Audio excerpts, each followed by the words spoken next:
오늘 우리에게 주신 하나님의 말씀, 우리가 함께 나눌 말씀은 시편 21강으로 시편 19편 1절에서 14절 말씀입니다. 시편 19편 1절에서 14절 말씀 제가 봉독해 드리도록 하겠습니다. 하늘이 하나님의 영광을 선포하고 궁창이 그의 손으로 하신 일을 나타내는도다. 날은 날에게 말하고 밤은 밤에게 지식을 전하니 언어도 없고 말씀도 없으며 들리는 소리도 없으나 그의 소리가 온 땅에 통하고 그의 말씀이 세상 끝까지 이르도다. 하나님의 해를 위하여 하늘의 장막을 베푸셨도다. 해는 그 신방에서 나오는 신랑 같고 그의 길을 달리기 기뻐하는 장사 같아서 하늘이 끝에서 나와서 하늘 저 끝까지 운행하며 그의 열기에서 피할 자가 없도다. 여호와의 율법은 완전하여 영혼을 소생시키며 여호와의 증거는 확실하여 우둔한 자를 지혜롭게 하며 여호와의 교훈은 정직하여 마음을 기쁘게 하고 여호와의 계명은 순결하여 눈을 밝게 하시도다. 여호와를 경외하는 도는 정결하여 영혼까지 이르고 여호와의 법도 진실하여 다 의로우니 금 곧 많은 순금보다 더 사모할 것이며 꿀과 송이꿀보다 더 달도다. 또 주의 종이 이것으로 경고를 받고 이것을 지킴으로 상이 크니이다. 자기 허물을 능히 깨달을 자 누구리요? 나를 숨은 허물에서 벗어나게 하소서. 또 주의 종에게 고의로 죄를 짓지 말게 하사 그 죄가 나를 주장하지 못하게 하소서. 그리하면 내가 정직하여 큰 죄가에서 벗어나겠나이다. 나의 반석이시오 나의 구속자이신 여호와여, 내 입의 말과 마음의 묵상이 주님 앞에 연락되기를 원하나이다. 아멘. 오늘 본문 말씀을 내 입의 말과 마음의 묵상이 연락되기를 원하나이다 라는 제목으로 함께 말씀을 나누도록 하겠습니다. 오늘 본문 말씀을 저희들 크게 두 단락으로 나눠서 보고자 합니다. 첫 번째 단락은 1절에서 6절로 자연을 통해서 발견하게 되는 하나님의 뜻은 무엇인가요? 키워드는 하나님, 영광, 일하심, 소통, 운행입니다. 자, 우리가 하나님의 놀라우신 역사, 특히 우리를 향한 구속의 역사는 우리가 성경을 보지 않고서는 알 수가 없습니다. 하나님께서 창세 전부터 우리를 향한 사랑 안에서 구원을 계획하시고 성자 예수님께서 그 역사를 성취하시고 성령님께서 이 구원의 역사를 우리에게 적용시켜서 우리와 함께 동행하고 있다는 것, 이것은 우리가 성경을 통하지 않고는 알 수 없어요. 특히 예수님께서 하나님이 약속하신 메시아이심을, 우리의 주 예수 그리스도 되심은 이 성경을 통해서만 알 수 있습니다. 그러나 이 자연 속에서도 우리가 하나님은 발견할 수 있습니다. 왜 그러냐면 하나님께서 우리에게 은혜를 베푸시고 있기 때문입니다. 하나님의 은혜가 아니면 이 세상은 운영되지 않고 하나님의 일하심 안에서 우리의 모든 필요가 공급되기 때문입니다. 오늘 1절에서 6절은 바로 그것을 우리에게 먼저 선언해 줍니다. 1절 말씀 보십시오. 하늘이 하나님의 영광을 선포하고 궁창이 그의 손으로 하신 일을 나타내는도다. 우리가 이 하늘만 살펴봐도 하나님의 영광이 나타나고 하나님이 일하고 계심을 우리가 확인할 수 있다는 거예요. 도대체 그것을 우리가 어떻게 확인할 수 있는가라고 봤더니 2절부터 그 설명을 해주고 있습니다. 날은 날에게 말하고 밤은 밤에게 지식을 전하니 언어도 없고 말씀도 없으며 들리는 소리도 없으나, 즉 우리가 이 세상의 모든 만물을 보면은 무엇인가 우리처럼 말로써 글로써 그 지식을 전하고 무엇인가 가르치는 게 있는 것 같진 않은데 계속해서 무엇인가가 반복되고 계승되는 일이 발생한다는 겁니다. 무엇인가 이것은 가르쳐주지 않으면은, 누군가 인도해주지 않으면은 어떻게 이렇게 똑같이 살 수 있지라고 생각되는 일들이 발생을 한다는 거예요. 계속해서 봅시다. 4절입니다. 그의 소리가 온 땅에 통하고 그의 말씀이 세상 끝까지 이르도다. 하나님의 해를 위하여 하늘에 장막을 베푸셨도다. 그래서 이것을 통해서 우리가 보게 되는 것은 무엇이냐면, 우리는 듣지 못하지만, 우리는 그 내용이 무엇인지 알지 못하지만 분명히 하나님께서 소리를 발하시고 말씀을 내주셔서 이 세상 만물의 질서를 지키시고 인도하고 계신다는 거예요. 그 중에서도 우리가 하늘의 해를 보면은 이 하늘의 해도 하나님께서 장막을 쳐주셨기 때문에, 즉 하나님께서 그 해를 도우시고 있기 때문에 그가 저 하늘 위에서 태양의 일을 할 수 있게 되었다고 고백하는 것입니다. 자, 그 내용을 5절과 6절에서 좀 더 보도록 하겠습니다. 해는 그의 신방에서 나오는 신랑과 같고 그의 길을 달리기를 기뻐하는 장사 같아서. 자, 이 내용은 무슨 뜻이냐면 우리가 신방에서 나오는 신랑은 누구를 만나게 됩니까? 그 신부를 만나게 돼요. 그리고 그의 길을 달리기를 기뻐하는 장사 같은 경우는 그가 나아가야 될 분명한 방향을 알고 있다는 거예요. 즉 신방에서 나오는 신랑과 길을 달려가는 장사의 공통점은 무엇이냐면 바로 내가 나아가야 될 방향을 알고 있다. 내가 해야 될 일을 알고 있다. 근데 그 나아가야 될 방향, 그 길을 누가 준비하셨다? 바로 하나님이 준비하셨다. 즉 이 세상 만물의 질서를 정하시고 그 질서가 유지되도록 하시는 분이 바로 하나님이시다. 우리가 온 우주를 관찰하면은 도무지 무엇인가의 도움이 없으면, 무엇인가로부터 공급을 받지 않으면 이 온 우주는 운행이 되지 않다는 것을, 이 질서가 유지될 수 없다는 것을 우리가 발견하게 됩니다. 계속해서 6절 말씀을 보십시오. 하늘 이 끝에서 나와서 하늘 저 끝까지 운행하며 그의 열기에서 피할 자가 없도다. 하나님의 힘을 힘입어서 그가 이 자연계의 질서 안에서 그 질서를 유지하는 삶을 살고 그 안에서 그 하나님의 은혜로 받은 것을 공급하는 그런 생을 보내더라.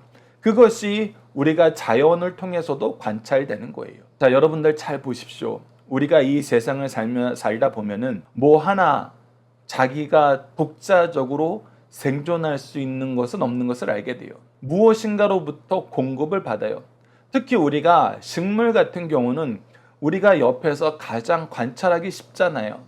무엇인가 나무가 되었던 채소가 되었던 그들이 해와 땅 그리고 사람들이 관리하는 그 모든 물들과 영양분으로부터 그들이 생명을 얻고 각자의 열매를 맺어요.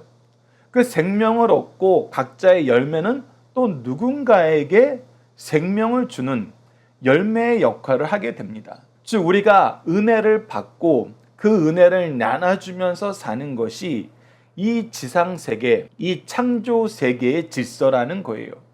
그래서 그 근원을 찾아가다 보면은 누군가가 반드시 처음이 되는 그 원근원이 있다는 거, 이것은 과학자들도 동일하게 생각하는 것입니다.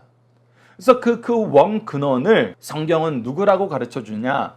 천지를 창조하신 하나님이라고 가르쳐주고 있고, 그 하나님이라는 것을 우리에게 정확하게 증명하기 위해서 우리를 위해서 행하신 하나님의 구원의 역사를 성경 말씀을 통해서 적어서 이 구원의 역사를 행하실 수 있는 분은 창조주일 수밖에 없고, 하나님이 창조주라는 것은 온 우주를 만드시고 유지하시는 공급자라는 것을 우리가 인정하게 된다는 것입니다. 그래서 이 말씀을 통해서 온 우주는 하나님의 공급하심 안에서 살게 되고, 하나님의 공급하심을 받은 모든 피조물은 누군가에게 자기가 받은 하나님의 은혜를 공급하는 삶을 살게 된다. 그 정점에 있는 것이 사실은 사람이라고 창세기 1장에서 자연 명령, 창조 명령을 통해서 생육하고 번성하여 땅의 모든 것을 정복하고 다스리라는 그 말씀이죠. 자, 우리가 함께 묵상할 말씀을 통해서 첫 번째 단락을 정리해 보도록 하겠습니다. 로마서 1장 17절로 20절입니다. 복음에는 하나님의 의가 나타나서 믿음으로 믿음에 이르게 하나니, 즉 우리가 성경 말씀을 통하지 않으면은 믿음에서 믿음으로 이르는, 특히 무엇에 대한 믿음이에요? 가장 근본적인 것은 구원주에 대한 믿음, 성부, 성자, 성령께서 이 구속을 계획하시고 성취하시고 적용하는 데 일하셨다는 그 믿음, 그리고 그 믿음이 우리로 하여금 하나님이 창조주라는 것을 믿게 하고 그 믿음 안에서 우리가 하나님을 바르게 섬길 수 있고 우리의 창조주로서, 우리의 왕으로서, 우리의 생명의 주권자로서, 우리의 아버지로서 믿음의 고백을 할 수 있게 되는 것입니다. 그래서 기록된 바 오직 의인은 믿음으로 말미암아 살리라 한가 같으니라. 그래서 이 믿음은 복음에 의해서 생겨나요. 그런데 이 복음을 받지 못한 자들도 하나님에 대해서 인정할 수밖에 없는데 그것이 무엇이냐? 이제 18절 말씀을 통해서 보게 됩니다. 하나님의 진노가 불의로 진리를 막는 사람들의 모든 경건하지 않음과 불의에 대하여 하늘로부터 나타나나니, 즉 하나님의 진노가 하늘로부터 나타나는데 어떤 사람에게 나타나느냐?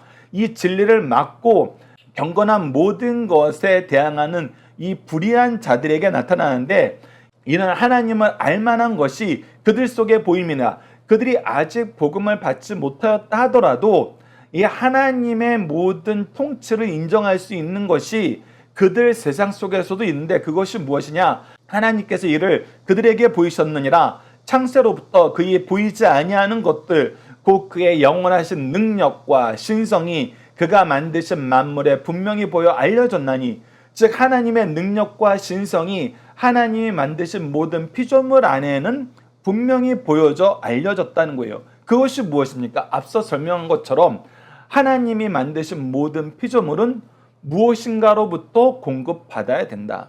그리고 그 공급받은 것은 어떻게 한다? 반드시 배출하여서 누군가에게 또 그 공급함의 통로가 된다. 우리가 성경 안에서는 그것을 은혜라고 대표적으로 부르고, 아마 자연과학을 전공하신 분들은 에너지라는 표현을 쓸 거예요. 그 철학을 전공하신 분들은 로고스, 지혜의 근본이라고 얘기를 하겠죠. 그러나 성경에서는 이것이 바로 하나님이시라는 겁니다. 하나님으로부터 나왔다는 거예요. 그래서 그러므로 그들이 핑계하지 못하리라. 핑계할 수가 없어요. 왜? 누군가가 공급하지 않으면 우리도 공급받지 못했다는 걸 인정할 수밖에 없고, 또 누군가가 이 운행을 지키지 않으시면, 이 질서를 유지하지 않으시면 이 질서가 파괴된다는 것도 알고 있어요. 즉 누군가는 계신다는 거예요. 성경은 그 누군가가 바로 삼위일체 하나님이라고 가르쳐주고 있는 거고요. 여러분 이 내용을 꼭 잘 기억해 주시고, 이 내용 안에서 여러분들이 이 세상 속에 가득한 하나님의 은혜와 하나님의 질서를 우리가 잘 배우고 잘 누리고 잘 전하는 삶을 삽시다. 자, 이번에 두 번째 단락은 7절에서 14절로 우리는 무엇을 통해서 더욱 명확하게 여호와 하나님을 알게 되나요? 키워드는 율법, 증거, 지혜, 일어난 일입니다. 자, 우리가 이제 앞서 서론에서 다 설명했던 것처럼 오직 성경을 통해서만 우리가 하나님의 구속사를 알 수 있어요. 자, 그 내용을 7절과 8절에서 계속 얘기합니다. 여호와의 율법은 완전하여 영혼을 소생시키시며, 즉 우리가 영원히 다시 살아서 하나님과 함께 할 수 있는 것은 하나님의 말씀에 근거한 믿음뿐이에요. 여호와의 증거는 확실하여 오드는 자를 지혜롭게 하고, 우리가 주중에는 시편 말씀을 보고 주일에는 잠언 말씀을 보는데, 이 잠언 말씀을 통해서 여호와를 경외하는 것이 지혜의 근본이고, 하나님께서는 이 지혜를 통해서 우리로 하여금 악을 이기게 하시고, 이 악을 이기는 삶을 위해서 우리가 말씀을 가까이 하고 말씀의 부르짖음, 이 지혜의 부르짖음에 응답해야 된다는 것을 가르쳐줘요. 계속해서 8절 말씀 보시죠. 여호와의 교훈은 정직하여 마음을 기쁘게 하고 여호와의 계명은 순결하여 눈을 밝게 하는도다.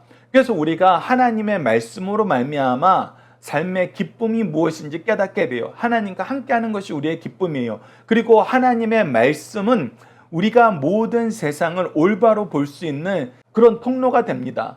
우리가 말씀을 통한 통찰력을 얻게 되며 이 세상의 문제를 바로 진단하고 바로 해결할 수 있는 능력까지 가지게 돼요. 성경에서는 언더스탠딩으로 표현된 단어를 종종 발견하게 되는데, 이것을 현대적인 개념으로 어떤 단어를 썼을 때 더 이해가 잘 되느냐 했을 때 바로 통찰력이라는 것입니다. 이 통찰력은 문제를 분석하고 문제를 해결할 수 있는 능력이에요. 하나님께서 다니엘과 세 친구에게 이 통찰력을 주셨던 것을 보게 돼요.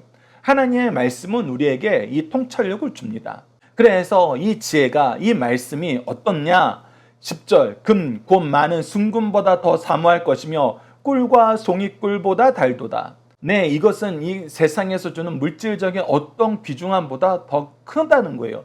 더 많은 즐거움과 더 많은 유익을 준다는 것입니다. 11절 보시죠. 또 주의 종이 이것으로 경고를 받아 이것을 지킴으로 상이 크나이다.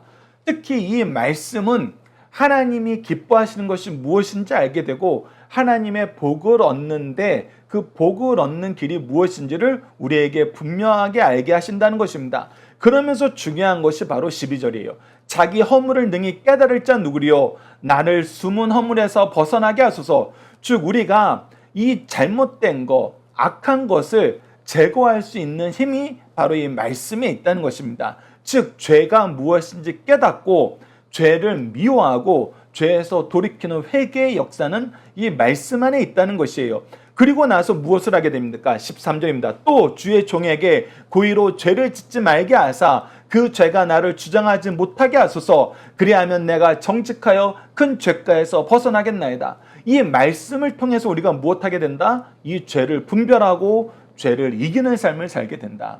이 죄에서 벗어나는 길을 내가 선택하고 하나님께 이 죄를 이기게 해달라고 기도함으로써 말씀을 통해서 이 죄가 무엇인지 구별하고 기도를 통해서 하나님의 은혜를 받아서 이 죄를 이기는 삶을 산다는 거예요.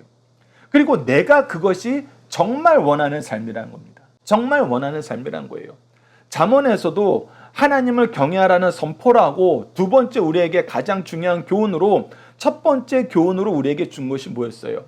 그래서 잠언 1장을 보면은 여러분들 첫 번째 선포, 첫 번째 교훈, 첫 번째 부르심이 있었는데 첫 번째 선포는 여호와를 경외하는 것이 지혜의 근본이라는 거였고 첫 번째 교훈은 악을 이기라는 것, 죄를 이기라는 거였고 첫 번째 부름은 이 모든 것을 우리에게 깨닫게 하는 이 지혜의 부름에 응답하라.